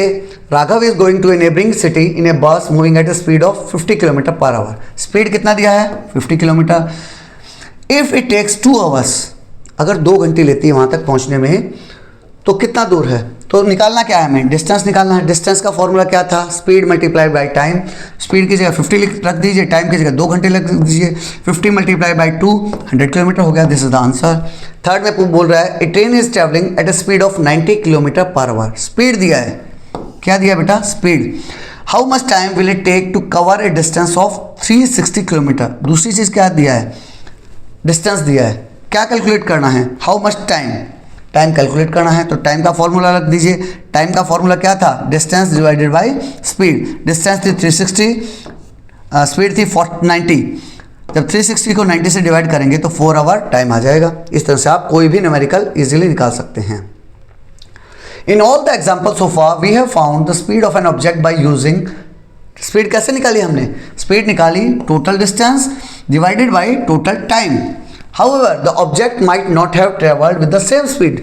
लेकिन हो सकता है ऑब्जेक्ट सेम स्पीड से मूव ना किया हो। रियली में भी तो ऐसा ही होता है। जब आप घर से निकलते हो, आप मान लिया साइकिल ही चलाते हो, तो साइकिल 0 की स्पीड पे है, पहले उसको इनिशियली थोड़ा पुश करना पड़ता है, तब वो एक कांस्टेंट स्पीड पकड़ती है। कांस्टेंट स्पीड पकड़ ली, फिर वो ठीक है स्मूथली चलती है मेन रोड पे। फिर जब आप स्कूल के पास पहुंचने वाले होते हो तो फिर से आपको ब्रेक अप्लाई करने पड़ते हैं, तो पहले धीरे होगी धीरे होगी धीरे होगी धीरे होगी, लास्ट में जाके रुकेगी। तो जब इनिशियलाइज किया मैंने, साइकिल को चलाना स्टार्ट किया, तब भी स्लो थी, और जब रुकने वाली थी तब भी स्लो थी। बीच का जो पीरियड था वो एक कांस्टेंट स्पीड पे चल रहा था। तो ओवरऑल जो मैंने जर्नी की, ओवरऑल जर्नी की, उसमें स्टार्टिंग में और लास्ट में नॉन यूनिफॉर्म स्पीड थी। स्पीड कैसी थी, नॉन यूनिफॉर्म, यानी एक जैसी नहीं थी। पहले मैं धीरे धीरे धीरे पिकअप ले रहा था, और लास्ट वाले पोर्शन में मैं धीरे धीरे रोक रहा था, लेकिन जो बीच का पोर्शन था वहां मैंने देखा कांस्टेंट स्पीड से मूव कर रही थी गाड़ी। वही यहाँ बता रहा है, the object might have some time move slower, कई बार स्लो मूव कर रहा होगा, जैसे स्टार्टिंग में और लास्ट में। और सम टाइम फास्टर, कई बार फास्ट मूव कर रहा होगा। So the speed that we have calculated is the average speed. तो total distance divided by total time जो निकालते हैं ना, उसे क्या बोलते हैं? एवरेज स्पीड बोलते हैं। लेकिन इस बुक में यहाँ स्पीड यूज़ कर रखा है एवरेज स्पीड की जगह। जब हायर क्लासेस में जाएंगे जब इनको अलग अलग कर लेंगे। साइंस और सोसाइटी में यहाँ बता रखा है, ये आपकी देखो स्कूटी का या गाड़ी का, कार में आपने देखा होगा स्पीडोमीटर लगा रहता है। तो जो ये यहाँ 0, 20, 40, 60 है, that is known as speedometer. यहाँ ये सुई है, व्हाइट कलर की सुई दिखा रखी है। ये निडल जैसे जैसे बढ़ेगी, आपने देखा होगा 20 पे जाएगी, 40, 60, इट मीन्स उसकी स्पीड बढ़ रही है। और ये क्या, कौन सी स्पीड दिखा रहा है? ये उस टाइम की, उस पर्टिकुलर इंस्टेंट की इंस्टेंटेनियस स्पीड दिखा रहा है। इंस्टेंटेनियस यानी उस इंस्टेंट की स्पीड दिखा रहा है, ना कि एवरेज स्पीड। ये बात नोट करना, क्योंकि आप जब ड्राइव करते हैं तो पहले स्कूटी आपकी 0 की स्पीड पे थी, फिर धीरे धीरे बढ़ी, फिर धीरे बढ़ी, फिर ब्रेकर आ गया, फिर से स्लो हो गई, फिर बढ़ी, फिर हाईवे आ गया, फुल तेज चला रहा हूँ, फिर कोई गाड़ी आ गई, फिर स्लो हो गई। तो वो क्या था? कम और ज़्यादा, कम ज़्यादा ऐसे चल रहा था। लेकिन उस पर्टिकुलर इंस्टेंट पे जो मुझे स्पीड दिखा रहा था, उसे हम इंस्टेंटेनियस स्पीड बोलते हैं। तो क्वेश्चन आएगा, स्पीडोमीटर हमें क्या दिखाएगा? तो आप नॉर्मल में स्पीड बोल दो, चलेगा। लेकिन अगर और एक्यूरेट होना चाह रहे हैं तो आप बोलेंगे वो हमें इंस्टेंटेनियस स्पीड बताएगा, उस पर्टिकुलर इंस्टेंट की स्पीड बताएगा कि अभी मेरी स्कूटी का क्या स्पीड है। उसके बाद यहाँ नंबर्स देख पा रहे हैं, यहाँ जैसे 38899, उसके बाद वाइट कलर का कोई नंबर है, उसे क्या बोलते हैं? उसे ओडोमीटर बोलते हैं। ओडोमीटर क्या बताएगा? ओडोमीटर बताएगा बेटा डिस्टेंस ट्रेवल कितनी की है व्हीकल ने, व्हीकल ने कितनी डिस्टेंस ट्रेवल की है। एक स्टेप और डाइव, जब डीप डाइव कर ही रहे हैं तो एक स्टेप और गहराई में चलते हैं। इसके नीचे बेटा एक और मीटर लगा होता है जिसमें नॉर्मली 3 डिजिट्स होते हैं, उसे बोलते हैं ट्रिप मीटर। उसका क्या फ़ायदा है? वो भी हमें डिस्टेंस से ट्रेवल बताता है। तो सर फिर ओडोमीटर में और ट्रिप मीटर में क्या फ़र्क है? ओडोमीटर को आप चेंज नहीं कर सकते आसानी से, लेकिन ट्रिप मीटर में एक पुश बटन टाइप का कोई स्विच रहेगा जिससे आप उसको जब चाहे 0 कर सकते हैं। उसका यूज़ क्या है? मान लिया मुझे यहाँ से, मेरे घर से स्कूल का पता करना है कि स्कूल कितने किलोमीटर है, तो मैं क्या करूँगा? ट्रिप मीटर के थ्रू 0 कर लूँगा, पहले उसको 0 कर लूँगा, फिर चलना स्टार्ट करूँगा, और मैं जब पहुँच जाऊँगा तब देख लूँगा ओके 5 किलोमीटर, तो मेरा स्कूल है मेरे घर से 5 किलोमीटर। अब मुझे मेरे घर से रेलवे स्टेशन का पता करना है, तो मैं फिर से 0 करूँगा उसको, और फिर 0 से रेलवे स्टेशन पहुँच जाऊँगा, मुझे पता चल जाएगा इतना किलोमीटर है। ट्रिप मीटर का ये यूज़ है। अब यहाँ आपको uniform and non uniform linear motion के बारे में बता रहा है। लीनियर मोशन हम ऑलरेडी समझ चुके हैं, क्लास 6 में आया था। जब किसी एक स्ट्रेट लाइन में हम मूव करते रहें उसे लीनियर मोशन बोलते हैं, सिर्फ और सिर्फ एक स्ट्रेट लाइन में। जैसे यहाँ इस इमेज में आपको एक ट्रेन के थ्रू, ट्रेन का एक स्ट्रेट ट्रैक दिखा रखा है। स्टेशन ए है और स्टेशन डी है, 2 स्टेशन हैं, उनके बीच में एक स्ट्रेट ट्रैक है, लेफ्ट या राइट कहीं नहीं मुड़ना, सीधी ट्रेन जा रही है। इसमें क्या होगा? जब ट्रेन चलेगी तो जब चलना शुरू किया तो उसकी स्पीड 0 थी, लेकिन धीरे धीरे वो पिकअप लेगी, स्पीड बढ़ाएगी 10, 20, 30, 40, 50। मान लीजिए बी तक पहुँचते पहुँचते उसकी स्पीड हो जाती है 50। ए पे कितनी स्पीड थी? 0। अब बी पे पहुँच गई, अब उसने कांस्टेंट स्पीड पकड़ ली। अब उसको पता है कि इससे तेज मेरे को नहीं चलाना है। अब वो यहाँ कंटिन्यू सी तक जब तक पहुँचेगा तब तक पूरी उसकी स्पीड 50 ही रहेगी, 50 किलोमीटर पर आवर ही रहेगी। सी पे पहुँचा, सी पे पहुँचने के बाद अब उसे दिखाई दिया ओके सामने डी स्टेशन आ गया है, तो अब वो क्या करेगा? उससे पहले ही, डी स्टेशन से पहले ही, सी पॉइंट से ही स्पीड को स्लो करना शुरू करेगा, धीरे धीरे डाउन करेगा, स्पीड को डाउन करेगा। 50 थी, 40, 30, 20, 10, और डी पे पहुँचने पे स्पीड को फिर से 0 कर लेगा। तो एक बात बताओ, बी से लेके सी के बीच में स्पीड उसके कितनी थी? हर जगह, इस जगह भी 50 थी, इस जगह भी 50 थी, इस जगह 50, इस जगह 50, इस जगह 50, हर जगह 50 थी। तो क्या ये यूनिफॉर्म स्पीड नहीं होगी? हर जगह वो यूनिफॉर्म स्पीड से बढ़ रहा है, हर जगह वो एक ही स्पीड है जिसे यूनिफॉर्म स्पीड बोलते हैं। तो वो बी और सी के बीच में यूनिफॉर्म स्पीड से बढ़ रहा है। लेकिन जब ए से बी के बीच में गया तब देखो कहीं उसकी 10 स्पीड रही होगी, फिर 20, 30, 40, 50 स्पीड बढ़ रही थी, यानी हर जगह कुछ स्पीड चेंजेस थे। तो ये नॉन यूनिफॉर्म का एग्जांपल हो गया। सिमिलरली यहाँ उसकी स्पीड थी 50, फिर नेक्स्ट 40 हो जाएगी, 30, 20, 10 और डी पे जाके 0 हो जाएगी। स्पीड धीरे धीरे घट रही है। तो it's again an example of non uniform motion. वही यहाँ समझा रखा है हमें कि क्या स्पीड, क्या यूनिफॉर्म स्पीड होती है, क्या नॉन यूनिफॉर्म स्पीड होती है। अब उनकी डेफिनेशन बताएगा। डेफिनेशन अच्छे से लर्न कर लेना।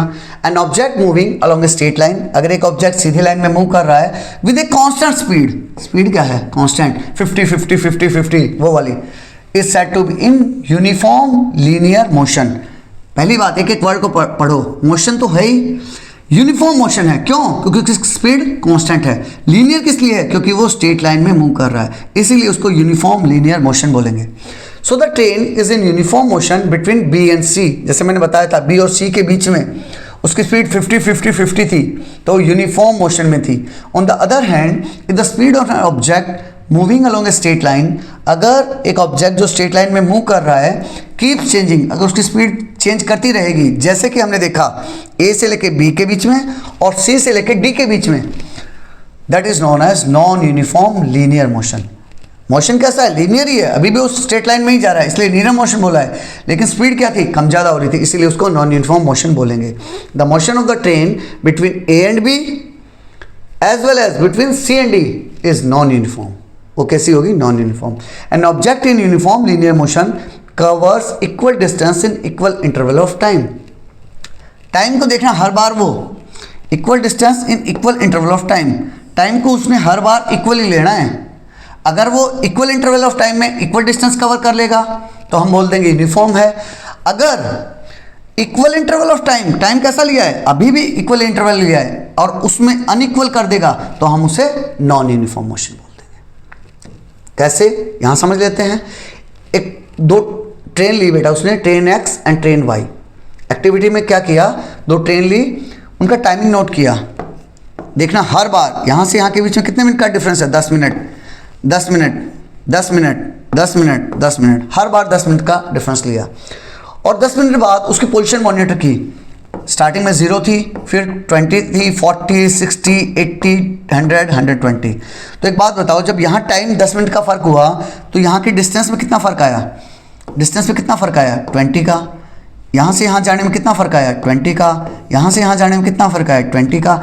यानी आप क्या देख रहे हो, हर बार जब मैंने इक्वल इंटरवल ऑफ टाइम लिए, इक्वल इंटरवल ऑफ टाइम कितना लिया मैंने, 10 मिनट्स लिया सर, आपने कितना लिया, हर बार 10 मिनट्स लिया और डिस्टेंस भी उसने हर बार 20 किलोमीटर कवर की। यानी इक्वल इंटरवल ऑफ टाइम में अगर इक्वल डिस्टेंस उसने कवर की तो ट्रेन एक्स क्या होगी बेटा, यूनिफॉर्म लीनियर मोशन का एग्जाम्पल हो गया, यूनिफॉर्म लीनियर मोशन का एग्जाम्पल हो गया। अब सेम 10-10 मिनट में ही एक कोई दूसरी ट्रेन थी जो उसकी पहली पोजीशन थी 0, फिर बाद में 10 मिनट बाद 20 किलोमीटर पे पहुंच गई, अगले 10 मिनट बाद 15 किलोमीटर पे 35 पे पहुंच गई, फिर 50 पे पहुंच गई, फिर 75 पे पहुंच गई।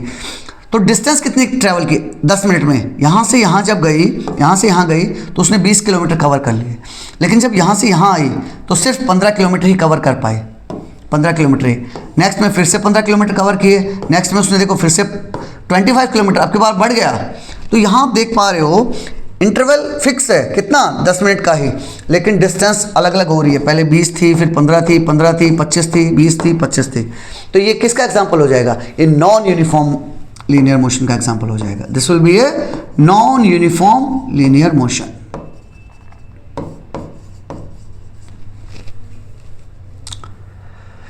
अब पूछ रहा है इनमें से कौन सा यूनिफॉर्म होगा, कौन सा नॉन यूनिफॉर्म होगा, तो बट ऑब्वियस हम कह सकते हैं train Y will be in non uniform motion. अब एक बहुत इंपॉर्टेंट चीज़ बता रहा है, uniform linear motion is an idealization, कि आइडियल है चीज़ें, रियलिटी में नहीं मिलती हैं ऐसी चीज़ें। जैसे अब मैं कहूँ मेरा एक स्टूडेंट पढ़ाई में बहुत इंटेलिजेंट है, स्पोर्ट्स में भी हमेशा डिस्ट्रिक्ट स्टेट खेलता है, बिहेवियर में बहुत अच्छा है, घर वाले भी उसकी बड़ाई करते हैं, तो क्या ऐसे बच्चे होते हैं, नहीं होते sir.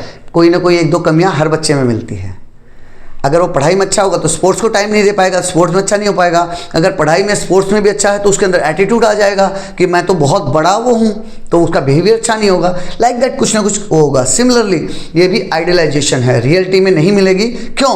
In everyday life we seldom find object moving with a constant speed. बहुत मुश्किल हो जाएगा कि हमें कांस्टेंट स्पीड से मिल पाए। हाँ, स्टार्टिंग से एक बार चल ली, फिर हाईवे पे पहुंचने के बाद एक कांस्टेंट स्पीड मेंटेन कर सकते हो, लेकिन जब स्टार्टिंग से चली तब तो नॉन यूनिफॉर्म था ना। our long distance or for long interval of time, that is why we have to use average speed। इसीलिए हम कॉन्सेप्ट यूज करते हैं एवरेज स्पीड का। इसी के साथ यहाँ का चैप्टर खत्म हो रहा है। अगर चैप्टर में मज़ा आया हो, साइंस को फील किया हो, तो अपने किसी न किसी दोस्त के साथ शेयर कर दीजिएगा, लाइक सब्सक्राइब छोड़ दीजिएगा, ना मन करे कोई दिक्कत नहीं, लेकिन शेयर जरूर कर दीजिएगा, क्योंकि जितने लोगों को पता चलेगा वो ईजिली कर पाएंगे, मज़ा आएगा, साइंस को फील करेंगे। With this I am signing off. जय हिंद, जय भारत।